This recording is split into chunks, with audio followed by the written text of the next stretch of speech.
Opa, vamos Olá, seguir. Tudo bem, Sérgio? tudo bem e você, Fábio? Tudo jóia? Bom, Pô, obrigado por aceitar o convite aqui do Totós da Teté. A gente está muito feliz em ter uma pessoa como você participando aqui da nossa live e batendo um papo aqui com os nossos seguidores sobre o mundo canino. Acho que grande sonho de consumo nosso ter uma pessoa como você aqui, um grande prazer. Então, acho que a conversa vai ser legal. prazer é todo meu. Tá bom, muito obrigado. Bom, acho que a gente não tem como começar sem perguntar um pouquinho da sua história, né? Então, se você puder falar um pouco mais do Sérgio, quem é o Sérgio e como o Sérgio se relaciona com o mundo pets, desde quando vem essa relação? Conta um pouquinho para a gente dessa trajetória. Tá. Bom, Fábio, eu tenho duas relações paralelas: a relação com o mundo pet e a relação com o comércio. As duas desde sempre. Eu nasci nos fundos de uma loja no bairro do Brás, então minha relação com o comércio data daí. E a vida inteira, sempre na minha família, seja de solteiro, seja de casado, sempre teve pets permeando minha vida. Então são duas coisas que a vida inteira eu me relacionei. Mas especificamente contando a história do comércio, eu, com pouca idade já, hoje o que seria considerado trabalho infantil, com 9 anos, com 10 anos, 11, 12, eu já trabalhava na loja do meu pai. E aos 18 anos eu comecei a fazer animação de festas infantis, era o Palhaço Salsicha. Depois de fazer animação de festas, eu fui fazer buffet infantil. Depois do buffet infantil, uma adega de bebidas, depois da adega um supermercado, depois do supermercado um atacado de alimentos e perfumaria. Esse atacado durou 10 anos, teve 300 vendedores externos, 300 funcionários internos, então era um atacado com 600 pessoas. E depois de 10 anos de existência, eu tive o privilégio de quebrar, de falir.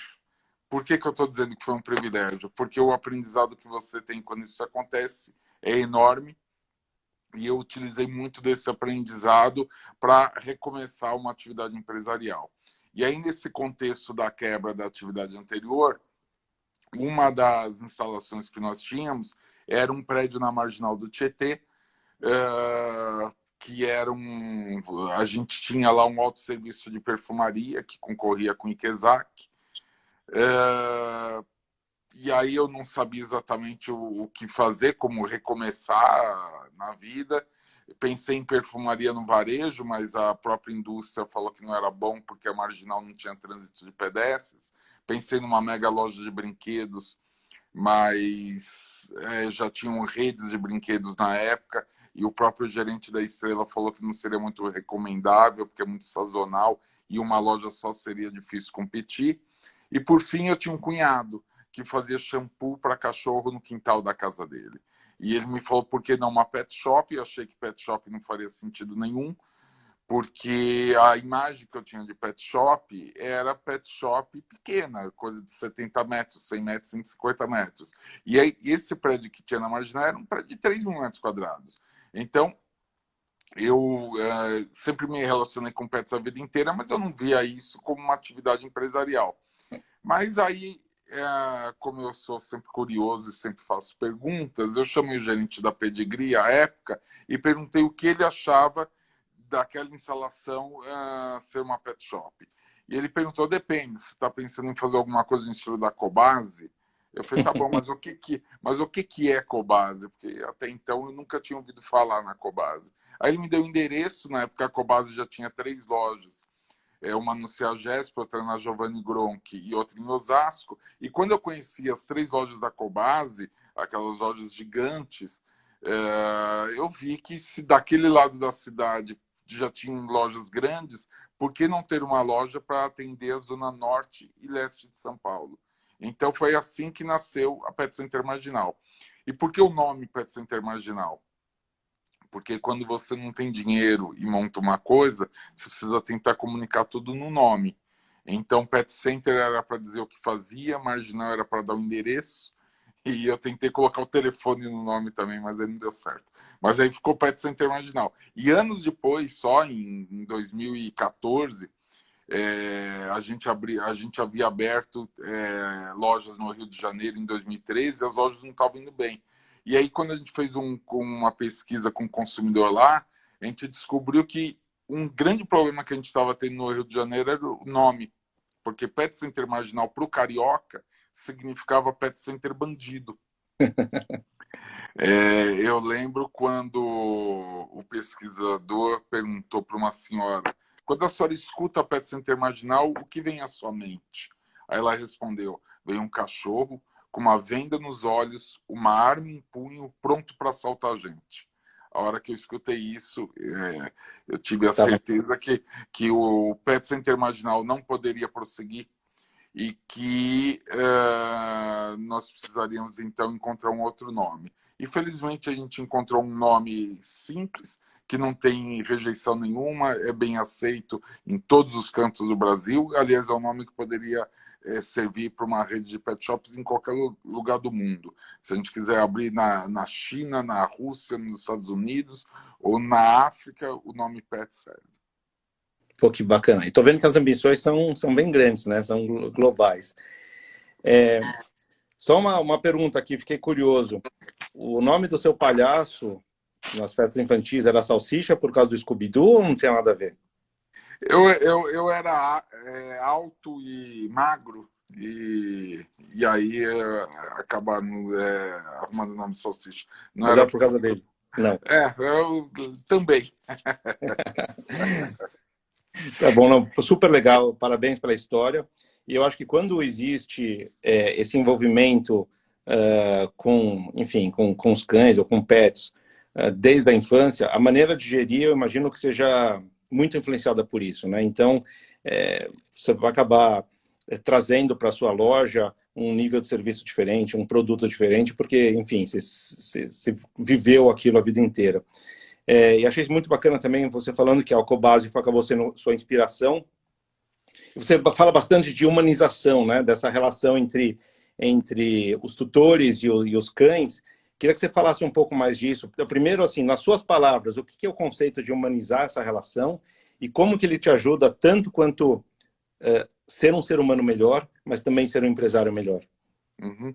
A humanização é um conceito. Quando eu ingressei no mercado em 2002, esse era um conceito que já estava começando.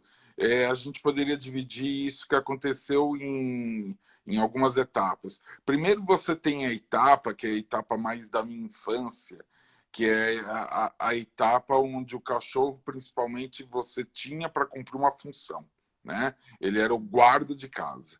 Então, as pessoas que tinham casa são as pessoas que prioritariamente tinham cachorro, que ficavam no quintal de casa para latir se alguém pulasse o muro.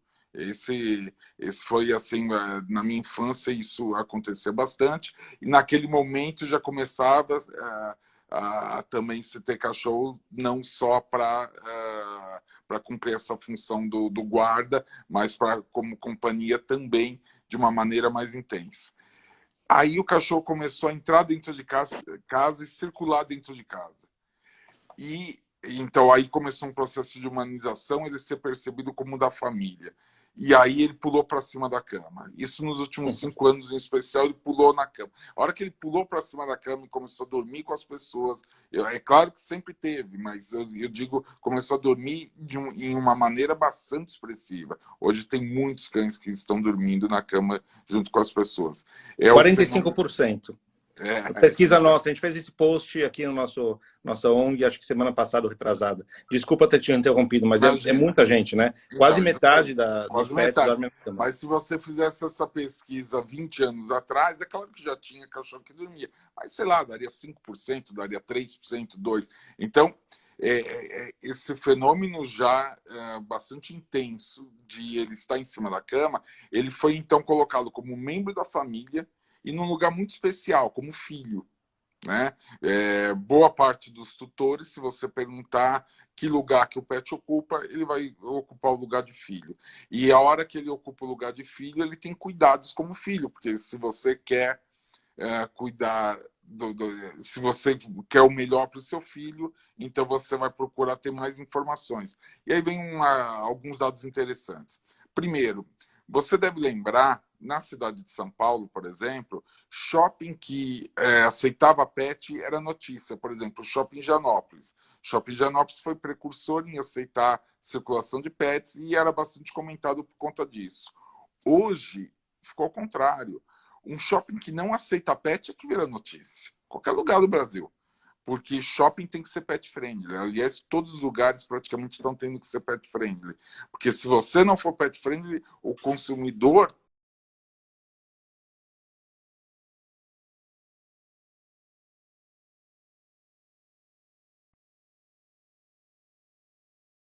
essa nova concepção de realmente ver o pet como membro da família é sensacional. Uma outra coisa que pela primeira vez na nossa história aconteceu foi na própria quarentena. Você veja que a partir do governo do estado de São Paulo, do João Dória, as pet shops foram consideradas, a exemplo do supermercado e da farmácia, como serviço essencial. Esse momento, pela primeira vez oficial, de que nós atuamos com gêneros de primeira necessidade, que o pet é um membro da família. Então foi bastante bacana esse reconhecimento. Agora, como é que isso se conecta com o mercado? Na medida que eu não tenho as melhores informações, mas eu amo o pet como se fosse meu filho, eu estou sedento para entender melhor como é que eu posso tratar melhor, para que meu pet viva com mais qualidade e com mais quantidade de vida. E aí entra a nossa missão, a razão de existência da Pets, que é gerar informações, que é fazer com que o pet viva melhor e mais anos. E para isso, indicando os melhores produtos, indicando principalmente rações da qualidade super premium, porque as rações super premium comprovadamente melhoram a qualidade de forma imediata da qualidade de vida, assim como dão muito mais longevidade. Super interessante, Sérgio. Eu ia fazer uma pergunta sobre a questão das lojas, mas eu vou trazer um assunto antes sobre humanização. Para mim é super claro essa evolução, né, ao longo do tempo dos pets entrarem para dentro das nossas casas e virarem nossos filhos. Mas, ao mesmo tempo, a gente vê o problema de abandonos crescendo. Hoje é uma das principais questões que a gente tenta abordar na nossa ONG, é essa conscientização para reduzir a quantidade de abandonos. Hoje a estatística mostra que existem 20 milhões de cachorros abandonados. O que você, né, não sei se você tem conhecimento de causa, mas na sua sensibilidade de lidar com isso o dia inteiro, por que ao mesmo tempo a gente vê um processo de humanização e também, né, de as pessoas infelizmente abandonando os seus filhos,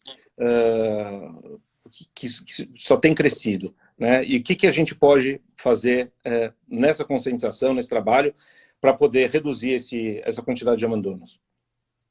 Então, se você me permite, Fábio, você usou aí uma expressão, abandonando seus filhos.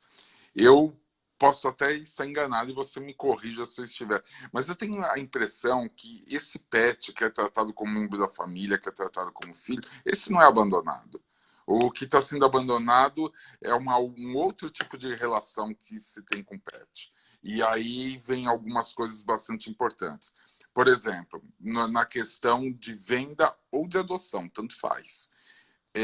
Fazer isso no caso da adoção, se adotar por pena ou fazer uma compra por impulso, porque a criança quer, etc, etc. São dois equívocos. Na nossa concepção, eu nunca defendi uma adoção por pena.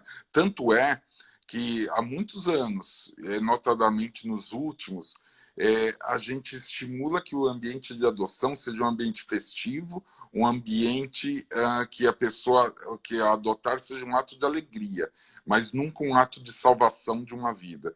Porque a hora que você põe esse sentimento que a pessoa está salvando, às vezes ela não faz a conta direito, ela não entende direito como é que é a dinâmica da vida dela e depois que ela adota, ela percebe que ela não tem a menor condição de seguir com aquele pet que ela adotou. E aí acaba, ao invés de resolver um problema, cria um problema que, ao invés de ela devolver, ela abandona. Esse é um problema. A outra questão é daqueles pets comprados no estímulo comercial, o que é um absoluto equívoco.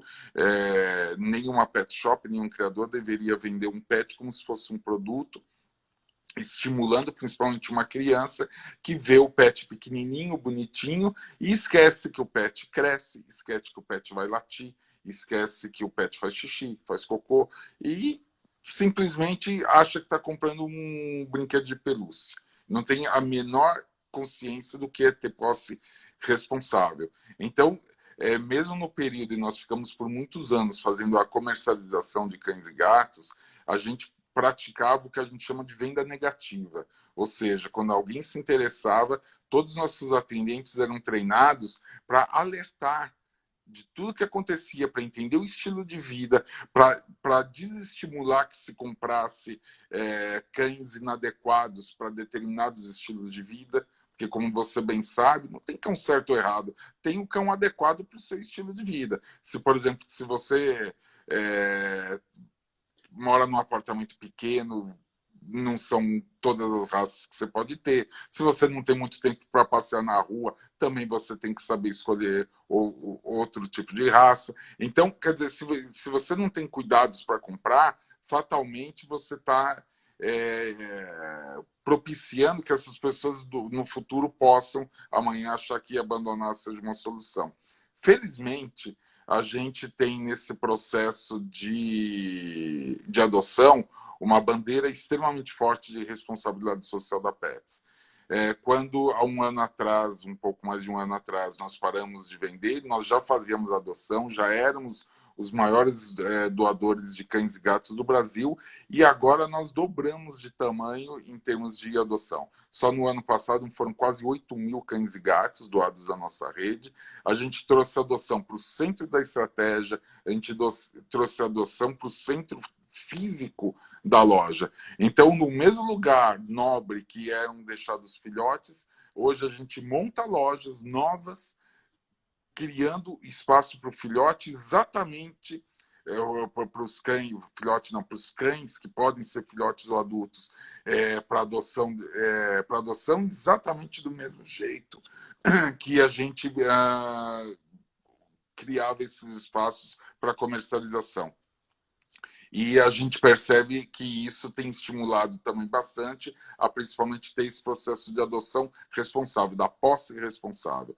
A gente tem um trabalho de educação bastante forte, né? E nesse sentido a gente até tem uma discordância com algumas ONGs que tem como filosofia achar que não tem que cobrar taxa nenhuma de adoção. A gente discorda disso por uma questão filosófica. A gente acha que alguém que está adotando e que não tem condição de pagar R$100 ou R$150 ou R$50, aí pouco importa o valor, é porque você de partida já tem alguma coisa estranha no perfil desse adotante. É alguém que está adotando e acha que não pode contribuir com alguma coisa para essa ONG que está fazendo o trabalho de adoção. Concordo muito com o que você colocou. Na questão do abandono, recentemente a gente lançou um e-book que mostrava as 10 razões do abandono. Aliás, quem quiser uma cópia desse e-book, é só escrever para a gente, é gratuito, a gente envia.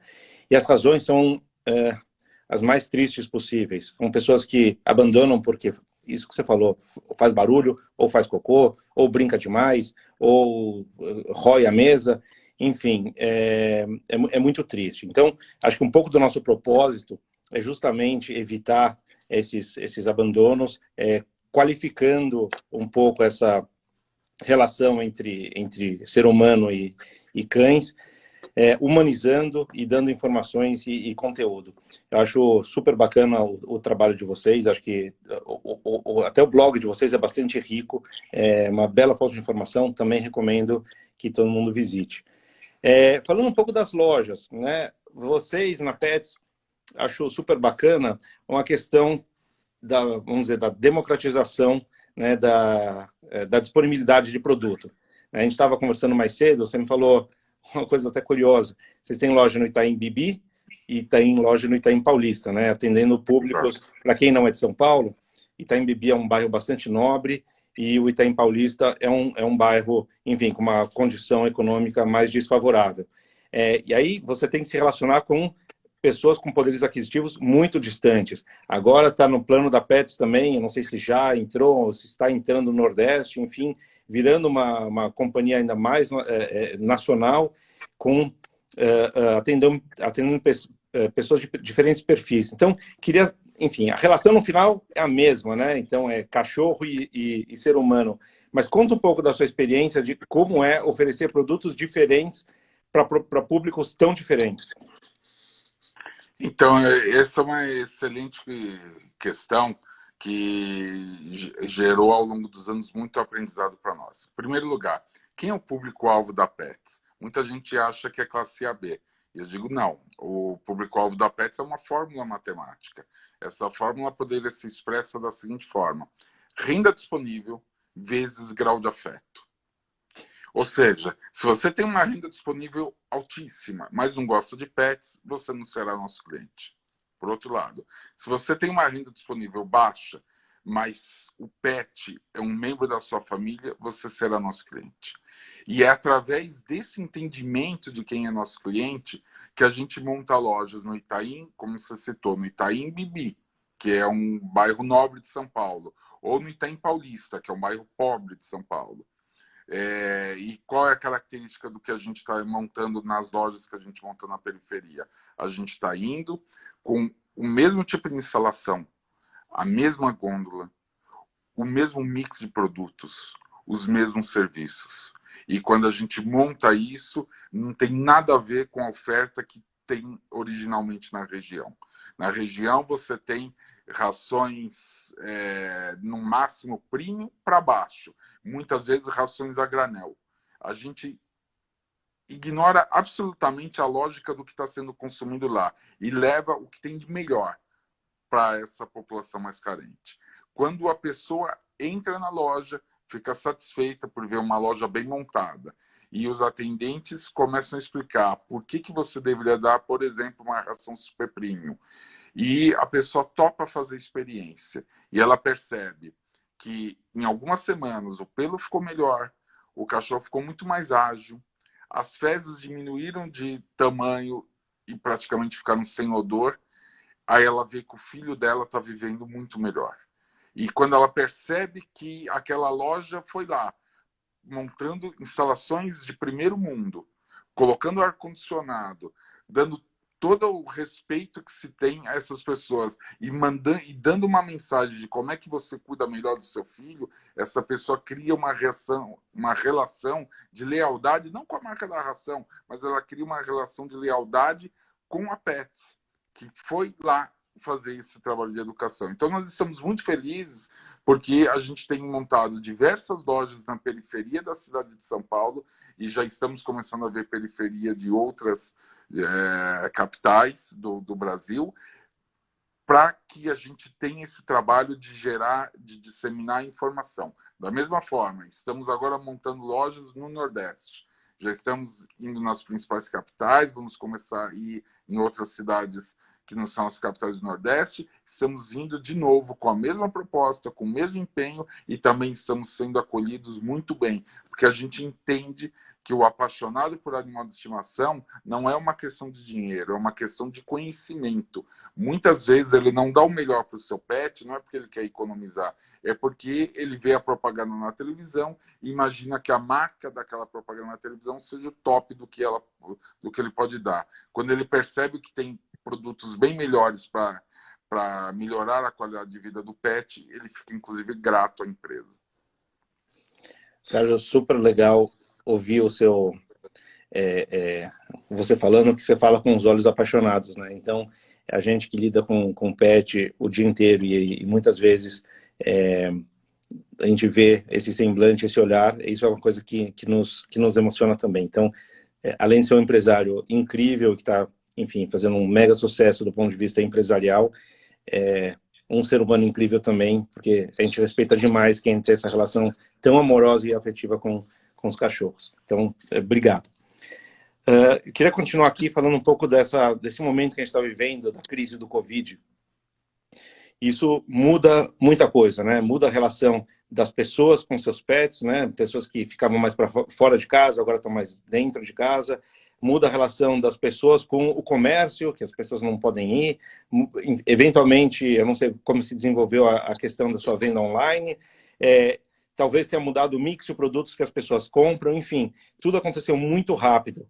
E acho que ninguém no Brasil melhor do que você para falar um pouco sobre mudança de hábito nesses momentos, tá? Eu vou pedir para você responder, mas antes disso, queria passar um pedido para o pessoal que está nos assistindo, para quem quiser perguntas, né? A gente já está chegando aí no nosso epílogo, então a gente vai ter uma sessãozinha de perguntas e respostas. Por favor, vão mandar as perguntas e eu vou tentar selecionar algumas para passar para o Sérgio, tá? Então, obrigado. Fica à vontade agora para responder um pouquinho sobre esse momento de Covid.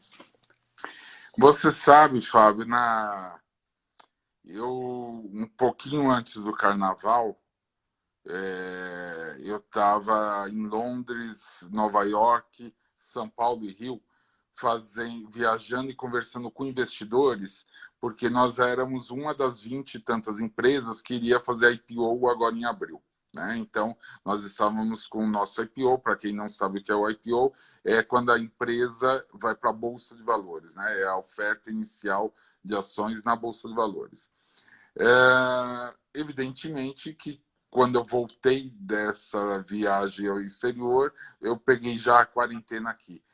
E nessa rodada com investidores, a gente mostrava que o número da Pets o ano passado, nas vendas virtuais, nas vendas online, tinha sido de 9% do total de vendas. O investidor perguntava, e quais são os planos? Quanto vai chegar nos próximos anos? E a gente mostrava que o plano era chegar em 5 anos em 20%.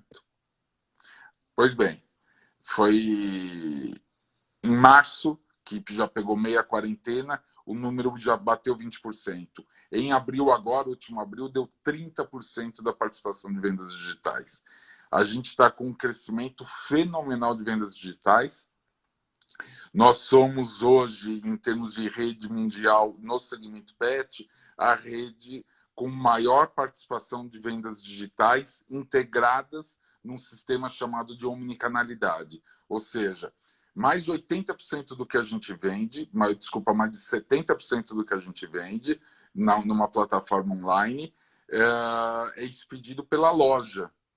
Significa que ou vai da loja para a casa do consumidor, a loja mais próxima do consumidor, ou a loja expede e o consumidor vai retirar num processo que a gente chama de pick-up store ou retira na loja. A gente dá um incentivo de desconto para que o consumidor vá até a loja e retire.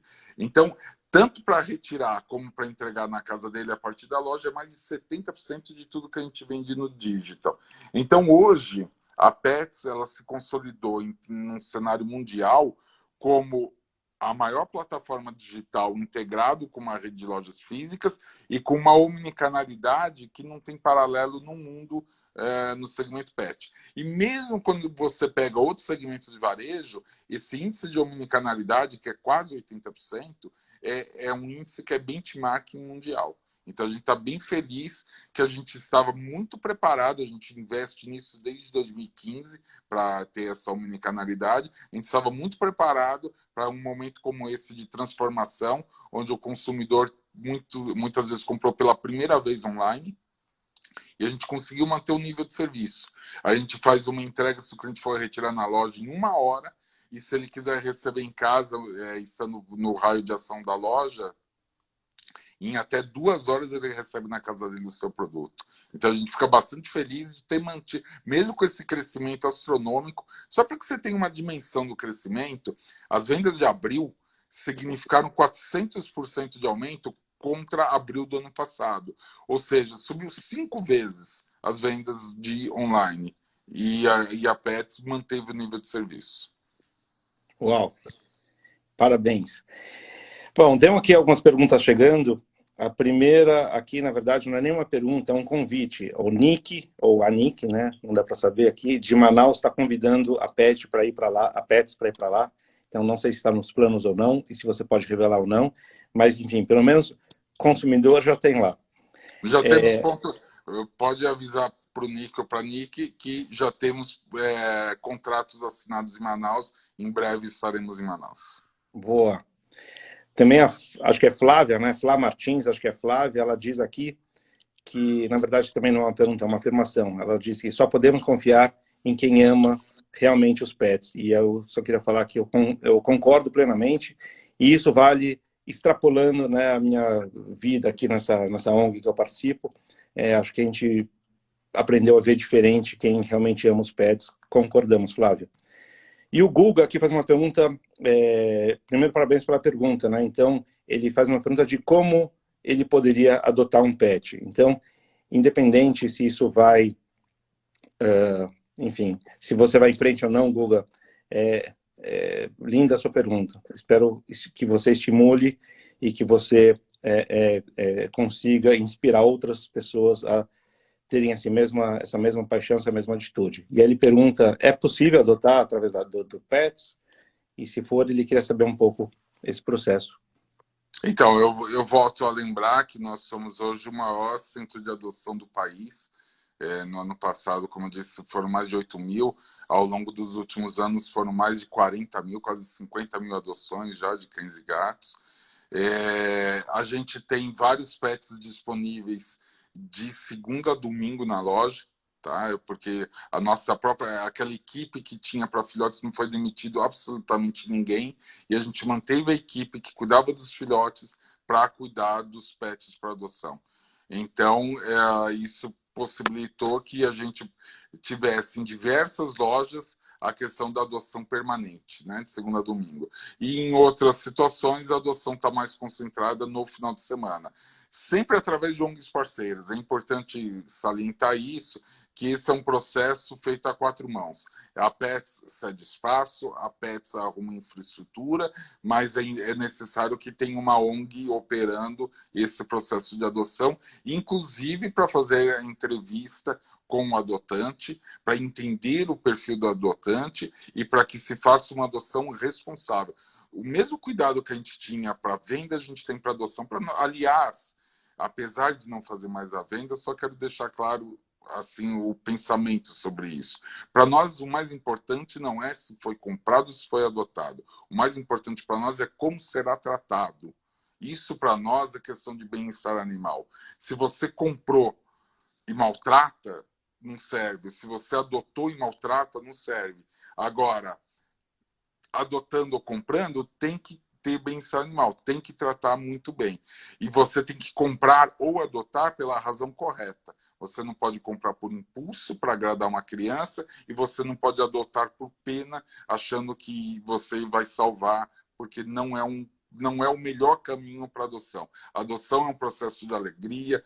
O cão, seja ele filhote, seja ele adulto, ele sempre traz alegria para o lar. E esse processo da adoção deve ser feito com muita alegria, né? Não com pena, mas sim assim, aquele sentimento de que você está ganhando alguma coisa e não fazendo um favor, porque esse não é, eu volto a dizer, às vezes é até estranho, porque alguns discursos às vezes são um pouco diferentes, mas pela minha experiência de vida com adoção, eu vejo que as melhores adoções são as que são feitas no contexto da alegria, do prazer de saber que a pessoa está tendo um presente ao fazer a adoção, que a pessoa está tendo a chance e está tendo a graça de fazer uma adoção, e não porque ela está salvando uma vida, porque infelizmente isso no curto prazo funciona bem, no médio e longo prazo isso cai. Certíssimo. Sérgio, o Vladimir pergunta aqui sobre varejistas globais, né, lojas como a Pets, que fora do Brasil possuem marcas próprias muito fortes. E ele queria saber se isso está na estratégia da Pets. Como a gente tem um público bastante eclético, seria também, queria aproveitar para te pedir para que você explicasse um pouco o que é marca própria, né? Então, traduzir um pouco da pergunta antes de responder. Obrigado. A marca própria ou marca exclusiva, ela tem a característica de ser uma marca que é produzida única e exclusivamente para aquela rede de lojas. E ela pode conter a marca da loja, como no nosso caso, os produtos marca própria para nós, tem contido a marca Pets, ou em outros casos, e pelo mundo inteiro é assim, a marca ela pode ser própria, mas ela ela tem outro nome que não o nome da rede de varejo. Ainda assim é uma marca própria daquele varejo, porque só aquele varejo possui a marca. É uma estratégia de fidelização, é uma estratégia importante, muitas vezes, para você melhorar o preço, você dar um custo-benefício para o consumidor melhor, porque você está tirando aquele valor do marketing de marca conhecida. Então, você está testando a qualidade de um produto, dizendo que o consumidor não precisa não precisa gastar o preço do marketing de uma marca, porque ele pode ter um produto bom referendado pela rede de varejo, no caso pela Pets. A gente tem já uma estratégia de lançamentos de produtos de marca própria extremamente bem sucedido. A gente já está praticamente 2 anos lançando produtos.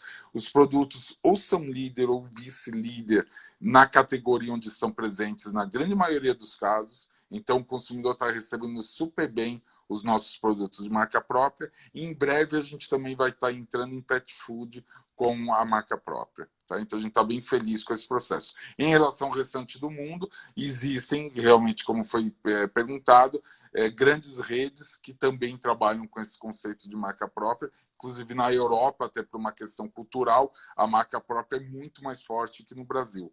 Tá? Não só no segmento pet, no segmento de varejo como um todo, você tem redes de varejo que atuam quase que 100% só com marca própria. Muito bacana, muito legal mesmo.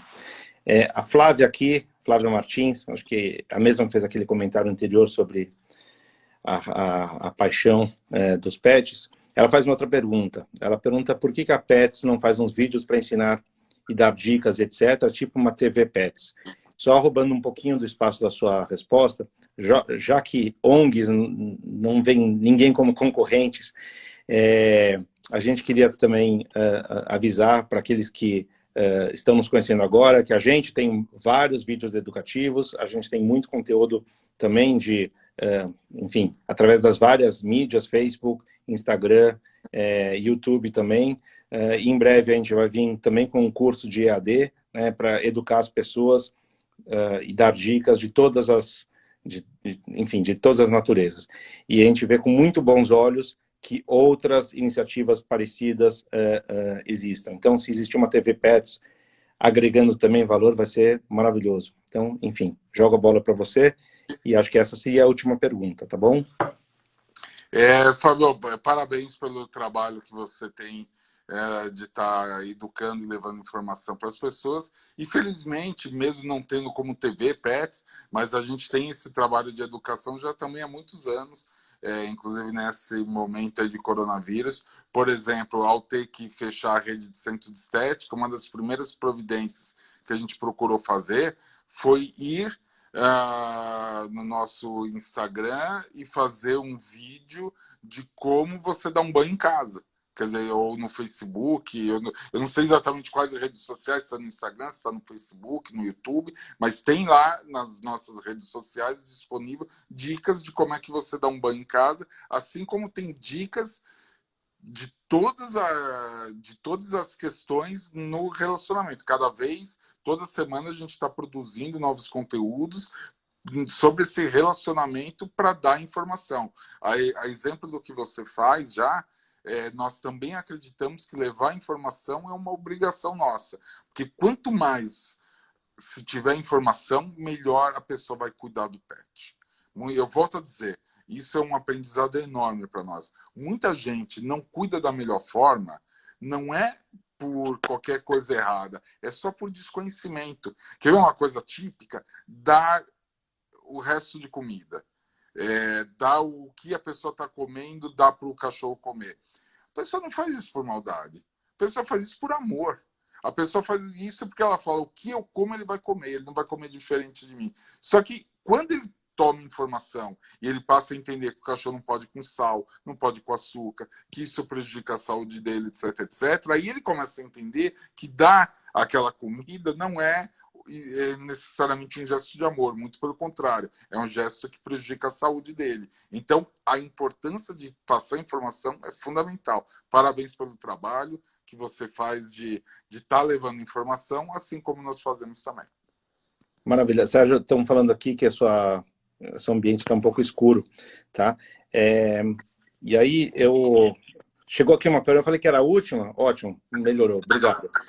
Eu falei que era a última pergunta, mas alguém fez uma pergunta que eu sempre tive curiosidade e vai ser inevitável. O que acontece com as rações quando elas estão chegando perto do prazo de vencimento e você está com estoque? Eu queria saber a prática da Pets e se essa é a prática comum do mercado. Tá. Bom, eu não, assim, falar sobre prática do mercado, existem práticas de toda sorte no mercado, práticas super antiéticas, inclusive. Daí o perigo de comprar a granel. Porque muitas vezes essas rações que têm data de validade, que vencem, elas são abertas e vendidas a granel. E aí você não tem controle nenhuma da validade. Então, um risco enorme comprar a ração granel é uma coisa que realmente a gente aconselha veementemente a não se comprar rações a granel, porque você não tem controle nenhum da data. No caso da Pets, ao longo dos anos a gente desenvolveu muita tecnologia através da nossa cadeia de abastecimento para ter um número irrisório de vencimento de rações, tá? A gente tem trabalhado bastante para que isso não vença, até inclusive com técnicas comerciais de quando se aproxima da data de validade, eventualmente você promociona aquilo avisando que a promoção está em função de uma validade próxima para que aquilo escoe e não fique com a gente.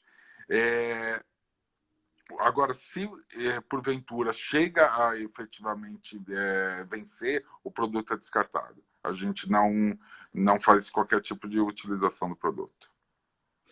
Muito bom, Sérgio. Ok, eu só termino aqui com a mensagem dizendo que, apesar da crise do Covid, tem muita gente aqui interessada em virar sócio da Pets. Então, se o IPO for em frente, já tem aqui, pelo menos na live, aqui já tem comprador. Tá? Então, assim, foi um prazer enorme estar com você, enorme mesmo. Parabéns pelo seu sucesso empresarial, mas parabéns principalmente pelo ser humano que você demonstrou ser, não só hoje, mas, enfim, quem te acompanha e quem te segue sabe do que eu estou falando, várias histórias de superação e um amor quase que incondicional pelos animais, e é isso que, enfim, salta aos seus olhos, os nossos também. Queria agradecer a todo mundo que está aqui nos assistindo, espero que vocês todos estejam saudáveis, bem, seguros em casa, tudo isso vai passar, e os nossos queridos cãezinhos, nós fazendo companhia o dia inteiro, é o bônus que a gente recebe por esse momento mais difícil. Super obrigado, Sérgio, foi um prazer gigante, um privilégio, e acho que um sonho de consumo aqui do Totós da Teté, poder estar com você essa tarde. Muito obrigado, Fábio, mais uma vez, parabéns pelo trabalho que vocês fazem, e conte com a gente, estaremos sempre disponíveis para conversar, tá bom? Muito obrigado. Um beijo a todos vocês. Até mais. Tchau, obrigado. Tchau, tchau. Até a próxima live. Até. Tchau, tchau.